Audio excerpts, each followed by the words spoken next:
De retour à l'école 42 pour le Republic of Fighters Winter Edition. Deuxième tour des tournois Ultra Street Fighter 4 et un match revanche de la dernière off. Un match que tout le monde voulait avoir, la revanche entre les deux Kayane françaises hors Valmaster qui regardent ici. Voilà, Majestic qui a perdu son zizi dans la féminisation de ma phrase. Et Kayane.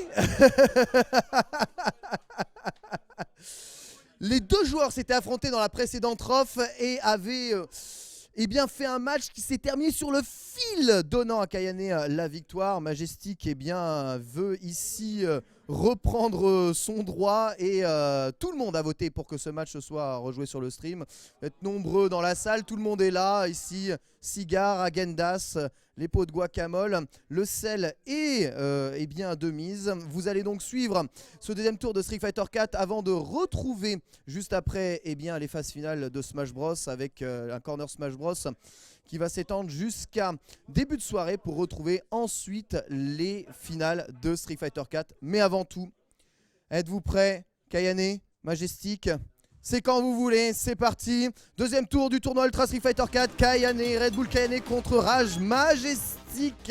Et un Chun-Li. Alors ça va le Chun-Li, mais vous allez voir, c'est très différent. C'est extrêmement visuel et agréable à voir jouer. Et Kayane,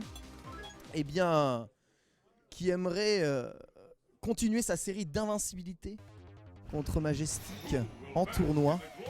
Invincibilité, mon gars. À nouveau, c'est ça, mon gars. Il y a énormément en jeu. Autant vous dire que le gain de ce tournoi n'importe peu comparé à ce match-là. Ce match-là est bien plus important. Et je ne rigole même pas. Il y a énormément de choses qui sont en jeu ici. Des paris clandestins. C'est parti. Kayane contre Majestic. Ultra 1 des deux côtés. Savoir maîtriser l'Osenka en Chun-Li, c'est compliqué. Kayane est à gauche, Majestic est à droite et c'est lancé. C'est en deux matchs gagnants encore et toujours jusque en finale. Quoi qu'il arrive, c'est un match de winner bracket aussi. Le perdant ira immédiatement visiter les losers et évidemment c'est un match miroir qui commence par le Kayane combo, le fameux. Il a toujours réussi à le mettre depuis le 1. Ah, et c'est Kayane qui prend l'ouverture ici avec ce Azanshu. Même ce Tsiri Yakuretsukaku est plutôt bien placé, assez insistant. Oh, il me manquait le whiff finish à la balayette. Une bonne carte, c'est bien levé pour garder ça. Et Majestic, il est en difficulté là. Kayane, elle mixe bien, elle met focus, elle met garde, relève sa garde sur les Azanshu. Elle met les focus au bon moment et c'est elle qui dicte sa loi pour le moment. Avec ce premier round remporté de façon impeccable. Sans fioriture, Majestic qui veut peut-être essayer d'en terminer le plus rapidement possible et qui attaque. Et du coup, Kayane se fait plaisir. Ouh là, la balayette qui punit ça avec ce stand medium kick overhead, mais c'est immédiatement puni par le ex Yakuretsukaku. Donc Kayane est friante lorsque cette dernière se retrouve un peu en difficulté. Yakuretsukaku simple, en revanche, ça fait pas énormément d'effet sur la joueuse de la team Red Bull. Et elle se retrouve en position avantageuse maintenant, même si un tout petit peu en retard à l'énergie, avec notamment le arrière MK focus dash avant qui peut ouvrir si vous êtes capable de conserver la charge sur le dash avant vers une ultra garantie dans cette position. En fait, dans cette position là, ouf, Majestic n'est pas trop avantagé, mais le focus backdash ça change un peu tout. Très bon ce vertical gros pied de Kayane qui évite la suite et le follow-up qui aurait pu être catastrophique de Majestic. Mais Majestic il attend l'erreur, il a juste pas envie de prendre une super sur un coup à -2 mal mis, mal touché. Quoique c'est quand même dangereux ça. C'est dangereux, mais c'est dit que je vais faire Azanshu, j'aurai le temps de sauter même si c'est fait à super et ensuite je pourrais l'éviter un partout. Mais Kayane a su conserver ses ressources, la super est intégralement chargée. Majestic on est quasiment au même point. Au-dessus du Kikoken, c'est Majestic qui attaque en premier avec ce spinning burn pour mettre au coin et juggler derrière ce saut gros point. Et Kayane lui rend bien les coups. Malheureusement ce Azanshu est encaissé, mais toujours pas de combo derrière Azanshu, ce qui est problématique. Ouh, ça s'est pris filter hit. Du coup le crumple met sur les genoux. Et la remise au coin de Majestic est assez problématique. Comment va-t-il sortir de là? Kayane qui relève plus sa garde là. Perdu un tout petit peu de sa concentration, ça a légèrement diminué. Et du coup il y a pas mal d'énergie qui se sont envolées avec énormément de facilité. En plus qu'elle a perdu beaucoup de parts de Yex, Tenshokaku. Et le timing, oh, il semble parfaitement exécuté. Osenka. Et un match qui est complètement retourné. Est-ce que Kayane va réussir encore un comeback? C'était sans compter sur ce cross-up encaissé. Alors elle voulait juste l'éviter, mais elle s'est dit je passe en dessous. Ah non, c'est trop tard, je vais reculer. Mais le truc, c'est que la garde était mise du mauvais côté. Il y a vraiment beaucoup de monde pour ce match. 1-0 pour Majestic pour le moment. Et Kayane qui s'est vraiment juste fait avoir sur quelques petites inattentions. Remonter sa garde sur les Azanshu, notamment mettre focus sur les Azanshu, ce qu'elle avait très bien fait en round 1 et qu'elle avait un peu oublié. Ouais, des bas de pied un peu dans le vent qui ont pour but de toucher pas grand chose et qui permettent pas de relever la garde juste après, alors que Majestic lui fait bas de pied et ensuite relève sa garde, ce qui lui donne un gros avantage. Kayane n'est pas bien là quand même, vraiment pas bien installé. Faut réussir à sortir de là, d'autant plus que Majestic focus dash avant le kick loken, fait stand medium kick et provoque un casse-garde, même si la sortie du coin est bonne. Il y a Tsukaku qui passe pas en combo et la balle de match elle est pour Majestic à présent.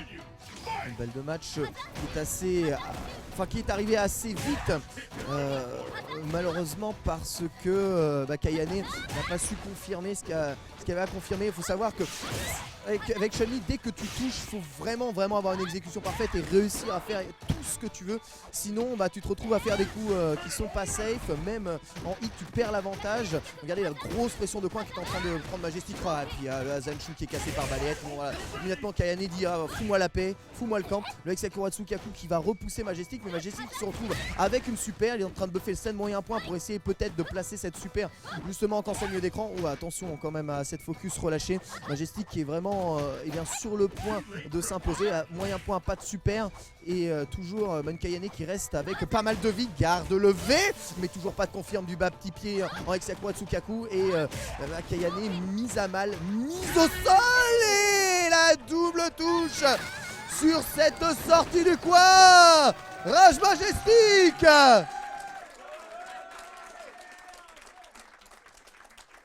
Rage Majestic prend sa revanche. Un partout, on va dire, entre les deux adversaires. La belle à la rof était.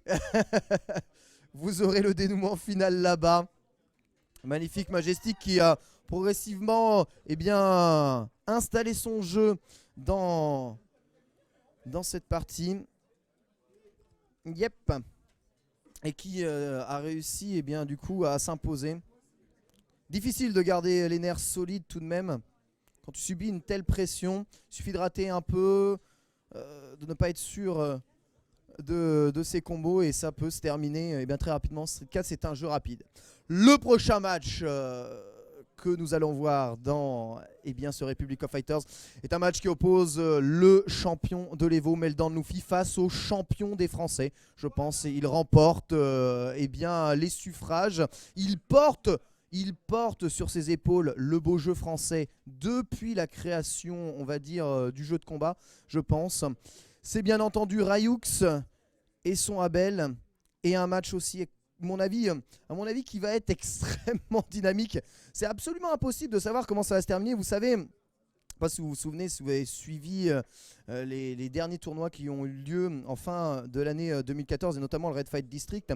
On a vu Valmaster se faire maltraiter par un Abel hollandais et les Abel, ils ont la possibilité en 2 matchs gagnants, c'est typiquement le genre de personnage qui a la possibilité de renverser un match. Et comme Rose se base beaucoup sur des phases de mind game et d'anticipation de l'agression de l'adversaire, notamment à la relevée de ce dernier, il suffit d'anticiper un peu ce que Rose fait lorsqu'elle se relève pour immédiatement prendre un gros avantage sur le personnage dans le match. Très difficile à revenir contre un personnage comme Abel. Ça peut aller très vite. C'est encore un match de winner bracket. Rayux et Luffy qui sort de convalescence. Il a raconté avoir passé les pires moments de sa vie entre un terminal, un avion, le froid canadien. On ne le rappellera jamais assez. Il fait très froid là-bas, c'est dur. Il est frileux.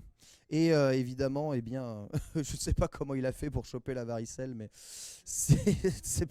je ne saurais encore jamais, mais tout est possible, tout est réalisable, c'est le jeu de la vie. C'est bon, button check est effectué, on y va.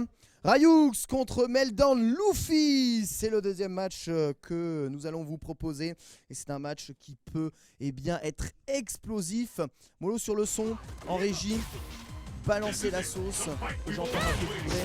Voilà, c'est Luffy qui prend déjà l'avant-descendant avec quelques séries de glissades et quelques... Voilà, juste il attend que Ryux vienne l'attaquer et il contre. Oh, oui, kick.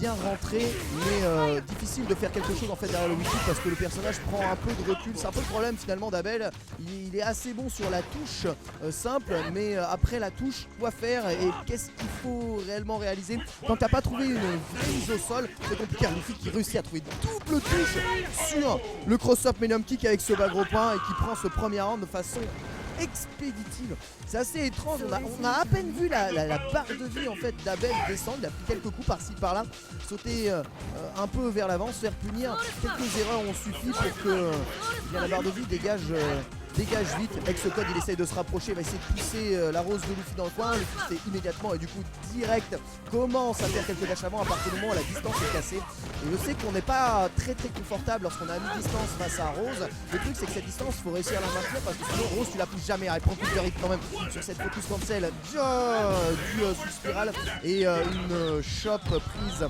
dans la tentative de fuite avec la ex-Marseille Roll entraîne un deuxième round tout aussi expéditif que le premier set remporté par Luffy assez salement, je dois bien vous avouer. Ryux n'a même pas eu le temps de s'exprimer sur le game U. Laissez-moi jouer, je vous en supplie, laissez-moi m'exprimer, j'ai des choses à dire, je veux vous montrer. La dash avant et Tornado Swing, c'est évité par le backdash de Luffy qui se met systématiquement à la distance idéale. Voilà, pas gros point dans le backdash, ça y commence à anticiper, re-backdash et focus backdash qui est chopé par le ex-Tornado Slew. Tornado Slew, vous voyez, je dis avec Abel ça peut aller très vite dans un sens comme dans l'autre. Et Luffy qui continue de focus backdash sur les relevés. Et du coup toutes les chop space sont encaissées en moins de temps qu'il nous faut pour le dire. Attention évidemment quand on a un set d'avance, tout ceci peut-être du conditionnement pour la suite. Comment Ryux va essayer de varier un tout petit peu son jeu pour faire en sorte que ce set se reproduise pas. Après le close HK qui a permis d'anti-air le saut de Ryux, petit dash avant shop, c'est déchopé et un peu mieux installé c'est mon avis dans cette glissade. Voilà, Luffy 3 avec l'avant MK dash avant. Et ce coup-ci il y a encore un dash, Luffy a encore dashé, et même pas le phasé et sauté. Luffy dash énormément dans toutes ses pressings et dans toutes ses relevés. Ultra et super, c'est malheureusement ce qui attend Ryux qui a choisi de rentrer dans l'ultra afin de la faire passer. Là il varie parce qu'elle a fait Tornado sous le dernier coup, du coup mes gros points et un change de direction. Le truc c'est que Luffy avait mis la garde et du coup Tornado sous c'est passé. Est-ce que le Muku Mini c'était la réponse? Ça fait dans la garde et l'anticipé. Hey.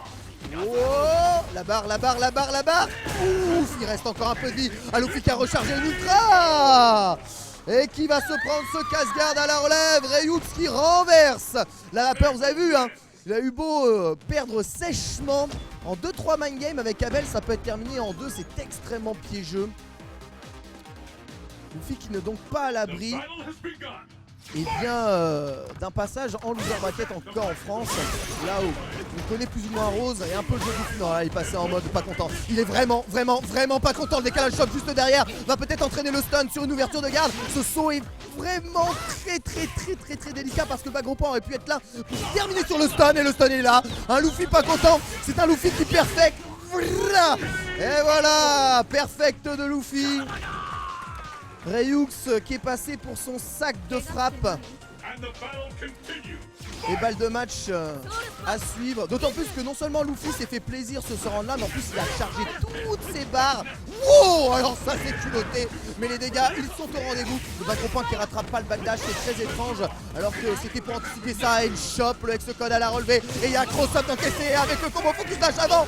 2 rounds, 2 stun et 2 morts. Meltdown Luffy qui s'impose une nouvelle fois face à Ryux 2-1. 2 matchs gagnés de façon extrêmement violente et un match perdu tout aussi violemment. C'est assez étrange. Je vous avais dit ça allait être probablement tout d'un côté ou tout de l'autre. Et c'est exactement ce qui s'est passé ici. GG Reux qui s'est très très bien battu. Luffy, on le reverra donc peut-être, s'il continue comme ça son parcours, eh bien à la fin de la journée pour le top 3. Prochain match. Alors qui attendons-nous messieurs en régie? Street Harder contre Kongster. Voilà l'affiche du prochain match. Le Kong qui a donc envoyé Solid Jin en loser bracket sur son parcours au tour précédent, qui va affronter Street Harder et son add-on, sûrement, s'il n'a pas changé pour le côté obscur. Il n'a pas changé pour le côté obscur. Le côté obscur.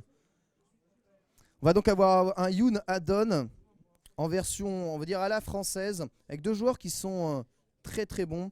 Évidemment, Kongster, vous l'avez d'ores et déjà vu dans les qualifications françaises pour la KQ Top. Il est encore en lice d'ailleurs pour se qualifier. Il lui reste 2 matchs à jouer contre Valmaster et Tupac. S'il les remporte assez sèchement, il lui reste un espoir de le voir le week-end prochain à la KQ Top League, au milieu des meilleurs joueurs européens. Alors que mon retour vient de Shutdown. Que tout a shutdown? Non, c'est bon. En fait, vous avez reboot la console. Tout va bien. C'est des mouches. Dès qu'une mouche appuie sur le bouton, elle l'éteint. La Xbox 360. Hein. Une console, une vie. Si on n'était pas obligé de jouer sur ce genre de support parce que c'est la meilleure version de Street Fighter 4 disponible à l'heure actuelle, eh bien, ça éviterait aussi quelques petits soucis hardware la plupart du temps.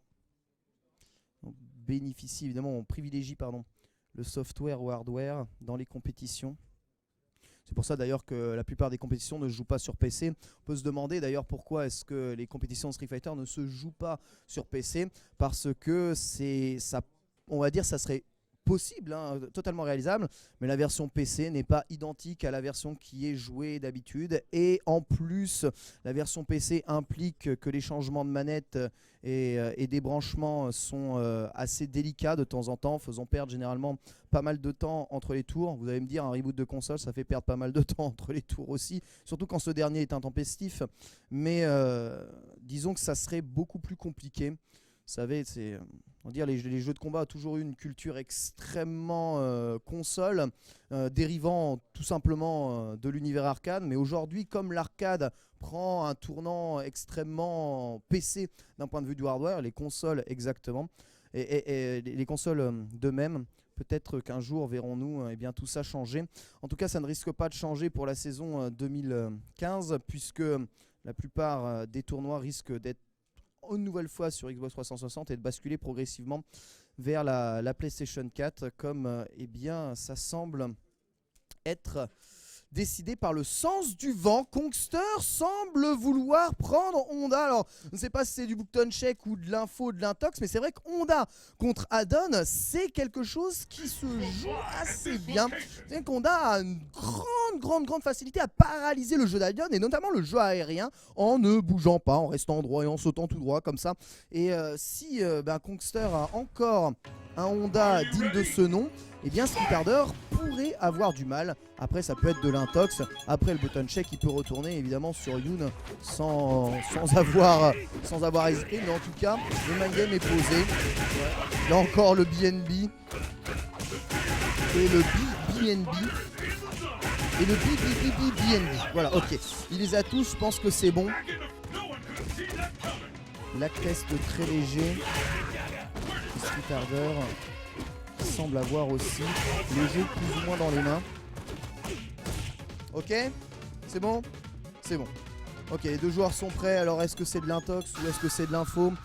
Kongster Honda, Kongster Yoon, Kongster select your character. En tout cas, ce qui c'est sûr, c'est que pour Street Harder, le choix de Addon est évident. Voilà, c'était de l'intox, juste histoire de tester les boutons ou pas. Ou pas. Oui, non, oui, non, non, oui, oui, non, oui, non. Ah, ça semble... Wow, wow, wow, wow, wow. C'est quoi ce mytho dans la caractère select screen?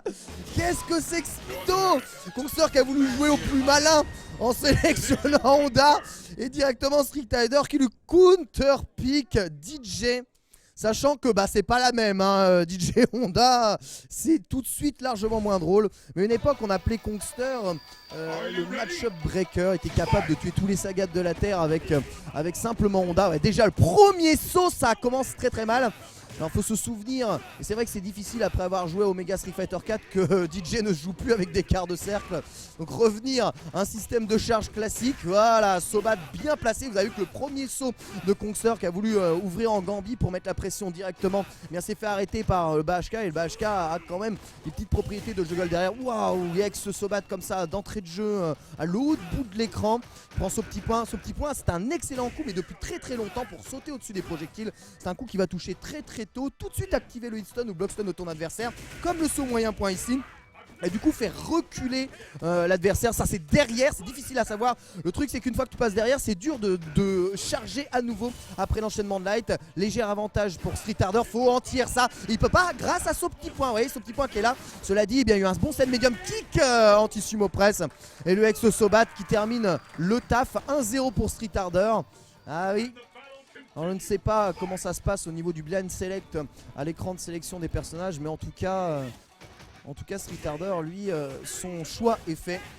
Il va choisir le match-up favorable, ce qui semble pas, enfin, ça n'avait pas semblé non plus déranger outre mesure Kongster, sinon je pense qu'il aurait contesté, mais eh bien on va voir en tout cas ce que cela donne. Super intégralement chargé, vous voyez beaucoup de sauts moyen point qui cassent les tentatives d'anti-air à la balayette ou au BMK, et ça c'est quelque chose auquel Street Harder doit faire super attention. Là, évidemment il recule, il fait des air slashers, il oblige Kongster à avancer, à sauter, à bouger, à garder, à perdre un peu d'énergie pour se créer des occasions de faire mal. Mais là il a anticipé, malheureusement il n'y a pas les vrais combos juste derrière.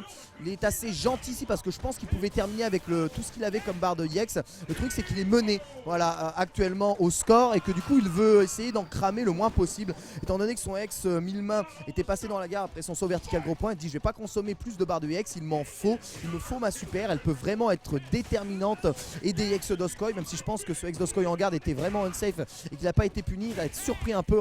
Jack Tech qui sort vraiment tout le temps dans le bon sens avec le short jump light kick terminant dans la garde et le décalage shop déchopé de Kongster. Kongster il est quand même attentif là, quasiment égalité, mais passer au travers le zoning de air slasher de DJ, c'est vraiment quelque chose de très difficile. C'est même assez éprouvant pour un joueur de Honda. En plus il a ce petit saut là avec son saut bas petit pied qui est une espèce de mini dive kick de DJ qui est vraiment très très dur à anti-air parce que ça va vite dans ta tête, ça va vite sur toi. Utilise Red Focus 1000 mains, reset au gros point. Oh, c'est plutôt assez malin, mais je pense que ça arrivait un tout petit peu trop tôt.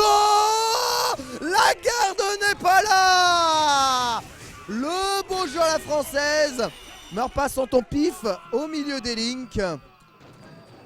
Et tout est relancé grâce à ce système d'ultra dégueulasse. Kongster qui était bien dominé dans ce match a profité du raté, mais vraiment minime, de Street Harder pour faufiler son ultra. Alors je rappelle qu'il faut quand même savoir où est le raté, parce que dans le cadre d'une ultra à charge, si vous bourrez votre ultra, vous ne la bourrez qu'une seule fois. Et si pendant cette fois là vous êtes encore dans un block stun, vous êtes encore en train de prendre des coups, l'ultra elle disparaît et vous devez la recharger juste après. Vraiment c'est le problème, tu peux pas mouliner les caravans en espérant qu'il se passe un truc, ou les 720 pour ceux qui connaissent.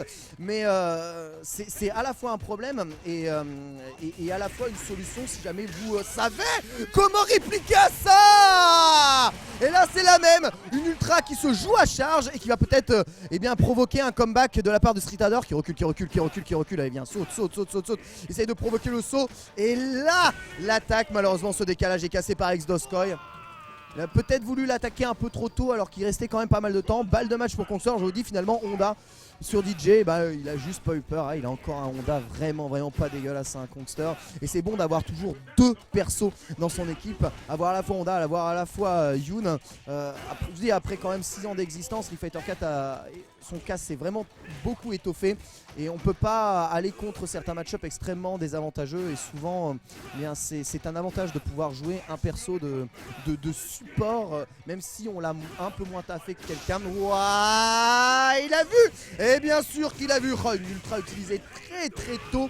Une ultra qui a provoqué directement un comeback. Ouais, il se retrouve sans ultra, mais à mon avis, il n'aura pas deux occasions de placer une ultra dans un round. Quasiment jamais on a deux occasions de placer une ultra dans un round. Ce qui veut dire que, eh bien ici, Streetarder a le choix maintenant de faire beaucoup plus de projectiles. Puisque c'est qu'il n'y aura pas de deuxième ultra de Honda, il ne va pas traverser tant que la super n'est pas là. Il va pouvoir peut-être se faire plaisir dès qu'à la shop s'est déchopé. On sort quand même qu'il y a balle de match ici, qui a quasiment sa super de charge. Oh, c'est tendu. Il n'a pas mis le gros pied derrière, il s'est estimé qu'il était trop loin. Mais la super est là, il a quand même pris deux stands moyen pied qui ont vidé toute sa barre. Oh, ça rattrape pile poil le début du saut. Ça passe vraiment ras les pattes. Et la super est chargée, donc Kongster qui a conservé ses ressources, même si le round est perdu. Ça fait tout de même un 1. Oh, ça c'est pas conservé, ça c'est cramé. C'est pas puni, je suis sûr qu'on peut punir ça. C'est obligatoire qu'on peut punir ça. C'est pas possible. Super dans la garde, tu grattes et c'est gratuit. Je vous rappelle que tous les dégâts que DJ a pris là c'est en garde, sauf ça.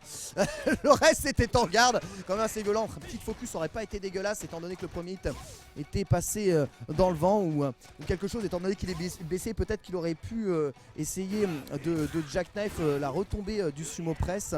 C'est dans ces petits moments de lucidité où on peut justement prendre l'avantage sur Honda et lui montrer que quel que soit le coup qu'il utilise, il a souvent tort sur DJ. Et là on essaye de s'envoler vers un 1-1, mais la pression que maintient Kongster. Ouh, dans le backdash, pourquoi backdash alors que t'es dans le coin? Tu peux pas reculer plus. Ah, c'est dangereux. Il va lui aussi mettre sa super en garde et ça, c'est bien unsafe. Et ça sera puni Sky. Et bien voilà, le match-up breaker, la légende est encore vivante malgré le match-up difficile. Kongster s'impose tout de même 2-0 dans ce match face à Streetarder et continuera donc son bonhomme de chemin dans le tableau des winner brackets.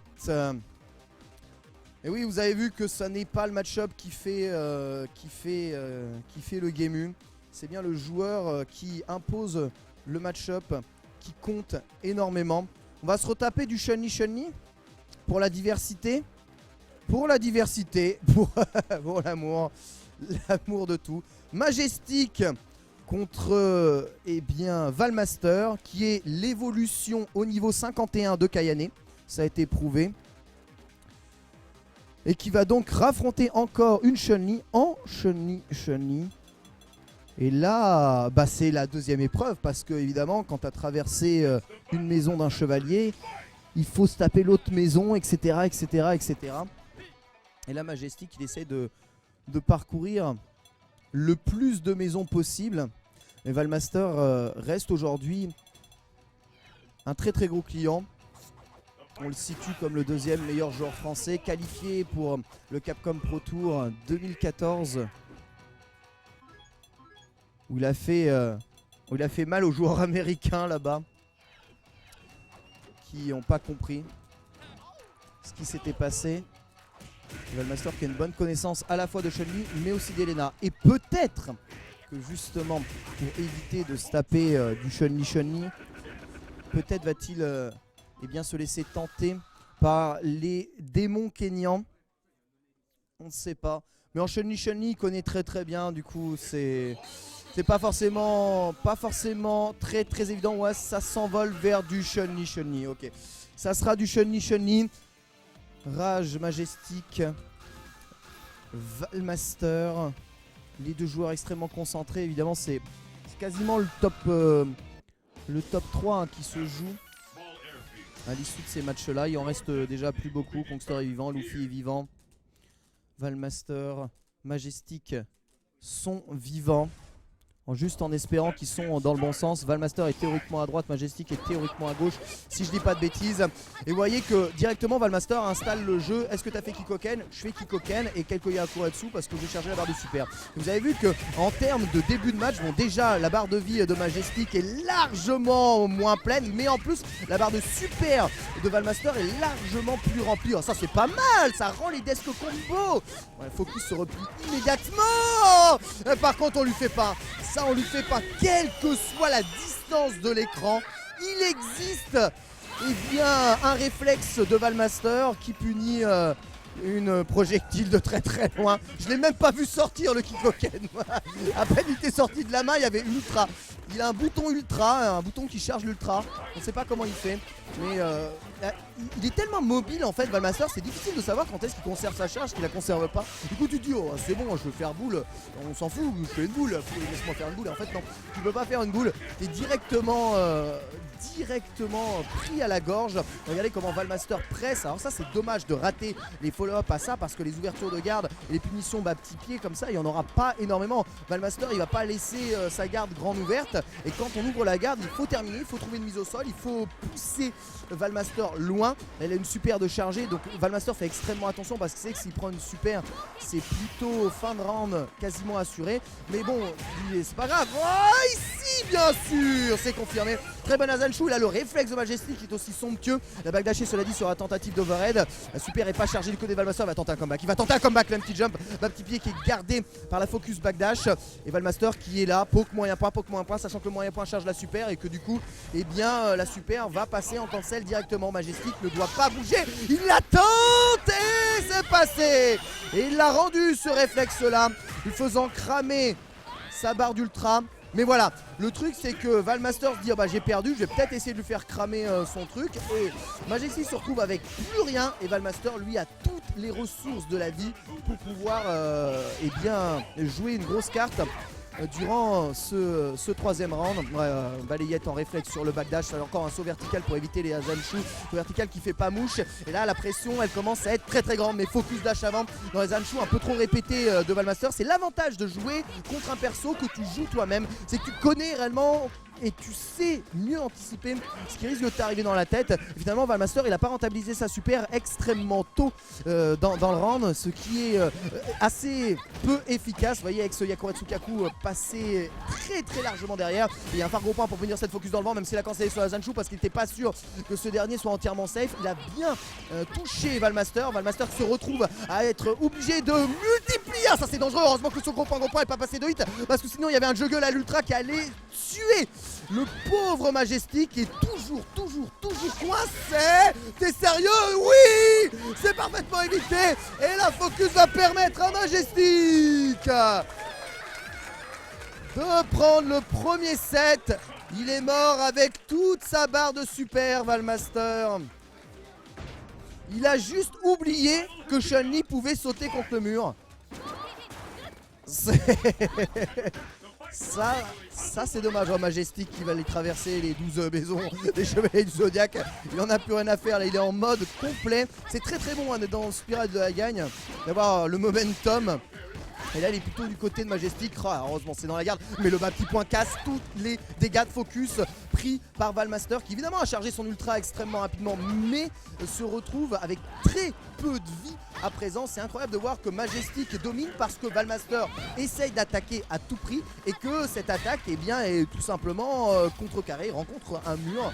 Alors ça c'est pas une très très bonne idée, c'est vraiment gaspillé ce avec sa Azanshu. Faire attention parce que Majestic quand il a l'avantage il a peut-être tendance des fois à sauter un peu au pif, à gaspiller bêtement. Une option select balayette aurait été pas trop sur cette relevée en backdash. Valmaster qui a aussi souvent tendance à se relever en backdash. Oh il l'attend, il l'attend, il l'attend. Est-ce que ça va l'emmener jusqu'au coin? Est-ce que ça va l'emmener jusqu'au mur? Oui, l'Osenka l'emmène jusqu'au mur, full anime. Et 1-0. Valmaster il passe quand même à pas grand chose de la balle de match contre lui hein. Il fasse super attention à ce que fait Majestic. Bon, un Kikoken bien cramé et encore une fois avec ce spinning burn anticipé, fait saut gros point pour punir. La garde est là, mais sur la garde et malgré le gros block stun que met le saut vertical gros pied, il a bien décalé une shot. Faites de la tournoyance avec ce spinning burn et derrière le ex Yakuretsukaku. Et encore Majestic qui est devant à la vie, il est toujours devant à la vie dans tous les débuts de round. Enfin ça servait à rien, au bout d'un moment les bas petits pieds, quand il y en a un qui touche le vent, les trois autres derrière touchent aussi le vent. Mais pourquoi met-il focus dans Ex Azanshu? T'es sérieux Valmaster? Aïe aïe aïe mais ces erreurs ça tue pas, ça tue pas, ça tue pas, ça tue pas. La garde. Aïe aïe aïe aïe aïe aïe aïe aïe aïe aïe.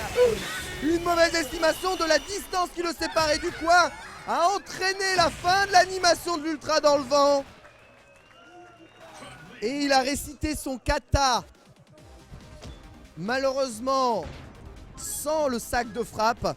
Oh là là, mais cette balle de match qui lui passe à rien du tout.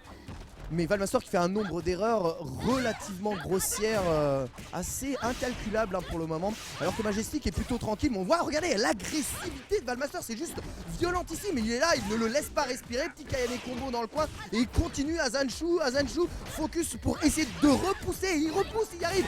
Une Santovare, il est arrivé un tout petit peu trop tôt.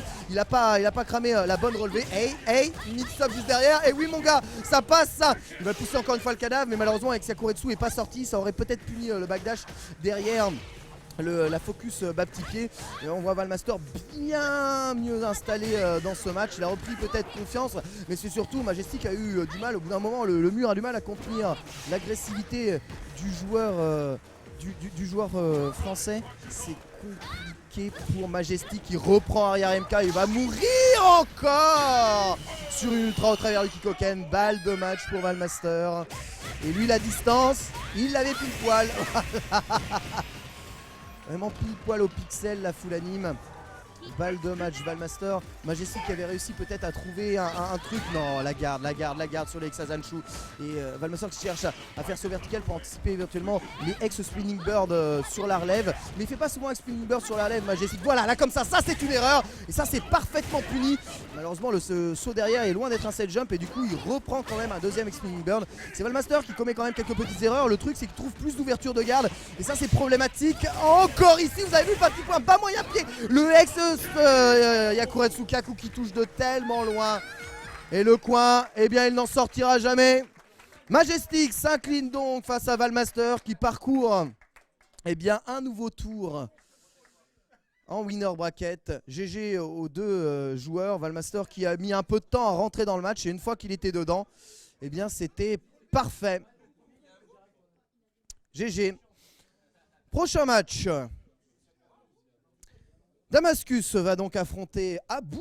Abu qui a envoyé Rage Prime en loser bracket, lui-même ayant envoyé Lord DVD en loser bracket. Donc on peut dire que Abu a aussi tué Lord DVD par les liens belges. Mais là, il a fait ça. Mais là, contre Damascus, ça va peut-être être une paire de manches. Abu qui nous a sorti un petit Ryu, un petit Ryu version 1.04. Un petit Ryu avec des Shakunets 1 hit. Oui, buffet tout de suite. Buffet. De toute façon, à partir du moment où un mec perd une frame de recover sur un pauvre coup, on crie au nerf. Donc, j'ai tellement vu de scandales pour une frame. Une petite frame. Yoon, c'est 2. Hein. Yoon, le scandale, ça a été 2 frames. Plus 1, moins 1, plus 1, moins 1, on ne sait pas. Scandaleux, pas scandaleux. Alors, comment on estime?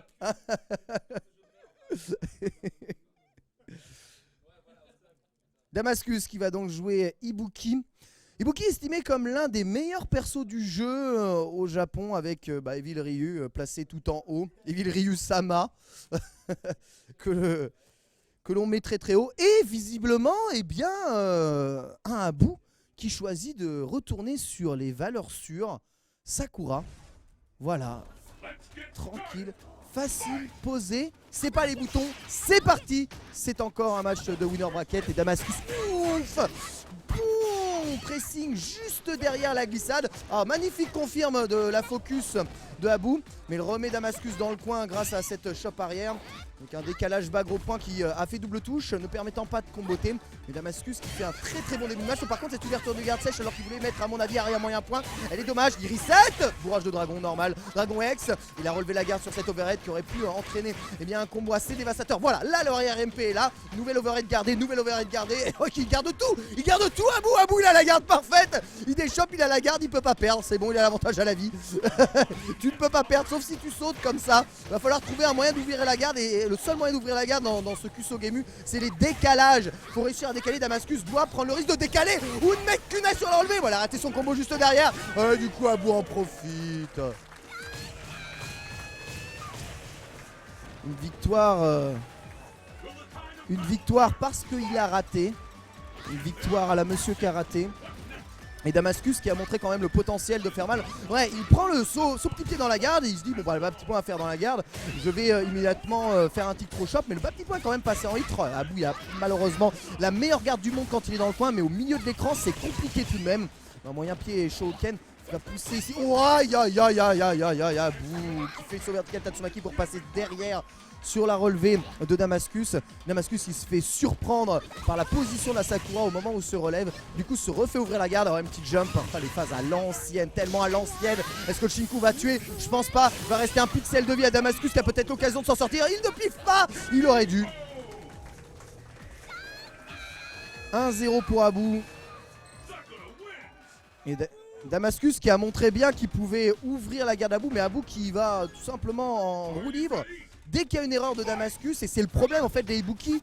C'est très très fort mais ça laisse jamais la place à l'erreur. Tu n'as pas le droit de rater le moindre combo. Tu n'as pas le droit de rater la moindre phase. Tu rates le moindre truc. Voilà, regardez la barre, comment elle vole, surtout contre Sakura qui se fait plaisir sur tout et n'importe quoi. Très bonne focus dash avant dans le dernier hit du Tsumuji. Attention, pas faire le dernier hit du Tsumuji lorsque vous êtes en situation de full garde. Parce que eh bien c'est des ouvertures de garde, on va dire, et des pressings gratuits pour votre adversaire.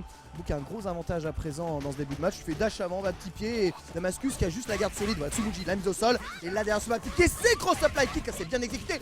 Voilà les combos qui sont là. Un autre ult et c'est stun. Mais Abou qui met la garde sur ce saut petit pied. Faut décaler maintenant, décaler. Oh, c'est bizarre, il a raté sa focus. Et du coup il a pris sa bourre, mais il a de quoi canceller. Non, avec focus backdash, même le EX Dragon est terminé dans la garde. Parce que c'est vrai que le EX Dragon de Sakura est tranquille à la barre. La barre, est-ce qu'il peut le toit la relever de façon sûre? Eh bien il a set jumpé. Je crois qu'il a fait un set jump à l'instinct à bout, mais je pense que ça faisait whiffer éventuellement un ex dragon. Par contre il aurait pu faire ex téléport pour se sortir de là. Peut-être rattrapé par le ex dragon d'Abou juste derrière. Mais Damascus monte un très très bon niveau. Et l'exécution commence à suivre. Il devrait pouvoir poser un peu plus de difficulté à Abou. C'est vraiment tranquille. Quelle force tranquille, confirme de très très loin de Bami Yompi. Et backdash à la relevée pour éviter un éventuel pif, mais Damascus ne piffe pas. Damascus, le véritable problème avec Ibuki, c'est que quand il est dans une situation comme ça, totalement au sol, et qu'il n'y a pas eu d'ouverture de garde qui met au sol, comme ce neckbreaker, technical recovery, il a délai wake up, pendant quand même cette shop dans ce décalage, il garde bien les kunai Abou et il rend la shop. Attention parce que là la position peut être catastrophique. Abou qui laisse son adversaire dans le coin et qui retourne et qui rate l'enchaînement. Du coup, eh bien, inversion des positions. Ça sort bien trop rapidement et bien trop facilement du coin ici. Voilà. Ça tue quand même, mais ça c'est juste l'erreur d'avoir voulu tuer en allant jusqu'au coin. Abou qui aurait pu terminer la partie si jamais il avait réussi son combo en allant au coin, mais malheureusement c'est raté. Ça laisse pas trop de place non plus au raté Sakura, même si évidemment tu peux un peu plus zoner avec des projectiles. Et c'est Tatsumaki voilà, qui permettent eh bien, de ce qu'on appelle frame trap, c'est-à-dire de faire croire que tu peux taper, mais en fait si tu tapes, eh bien, tu prends un coup invincible ou un décalage en contre qui t'ouvre la garde. Parce qu'à un moment tu as envie de taper, mais dès que tu appuies sur un bouton, il faut faire très attention. Voilà, les safe jumps sont quand même bien calculés. C'est en effet le dragon qui passe dans le vent sur ce saut. D'Abou il avait déjà fait le dernier coup. Damascus n'avait pas piffé, là il repiffe et il se trouve assez mal en scène light punch balayette. Ça j'aime ça, mais Abou garde quand même ce kunai, il garde baissé parce qu'il sait que ça ne sert à rien de relever sa garde dans ce genre de situation là. Par contre très très loin quand même ce Extatsu. Abou qui met une petite pression sur sa balle de match, il a gaspillé toute sa barre de super et pas confirmé le bas moyen pied qui aurait pu peut-être être assassin avec un dragon juste après, mais peut pas sauter parce que là il y a quand même une ultra de Sakura qui peut faire entière directement. Ça t'ouvrirait de passer très très loin. Damascus il trouve ça, cette mise au sol, kunai il est devant, il atterrit derrière, faut décaler, oh, il l'a anticipé Abou. La téléport dans le dos qui est cramé et Abou qui met la patte et qui remporte donc ce match 2-0.